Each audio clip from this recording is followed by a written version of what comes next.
আসসালামু আলাইকুম। ওয়ালাইকুম সালাম। ভালো আছেন? আছি আলহামদুলিল্লাহ। নামাজ কালাম পড়েন?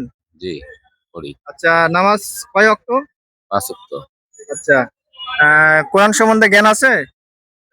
আছে কিছু। কোরআন পড়তে পারেন?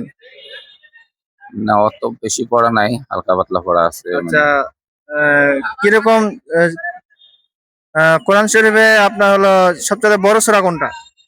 সূরা বাকারা। সূরা বাকারা। আয়াত সংখ্যা কতটা আয়াত বলতে পারেন?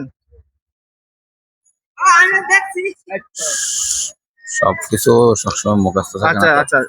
সবচেয়ে ছোট সূরা কোনটা? সবচাইতে ছোট আ ফুলফল্লা।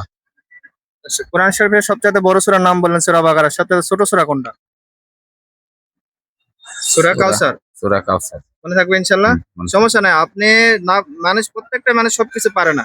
জি, ইসলাম সম্বন্ধে মানুষ ছোট থেকে নিয়ে দোলনা থেকে নিয়ে মৃত্যু পর্যন্ত রাসূলের হাদিস শিখতে হবে। জি। ইনশাআল্লাহ সমস্যা নাই। আচ্ছা, আপনি একটা কেরাত বলতে পারবেন না যেকোনো একটা সূরা? আউযু বিল্লাহি শাইতানির রাজিম। বিসমিল্লাহির রহমানির রহিম। মালিকি ইয়াউমিদ্দিন। ইয়্যাকা না'বুদু ওয়া ইয়্যাকা নাস্তাইন। এটা সূরা ফাতিহা বলতেছেন? বিসমিল্লাহির রহমানির রহিম। আলহামদুলিল্লাহি রাব্বিল আলামিন এভাবে বলতে পারবেন? আচ্ছা। আচ্ছা।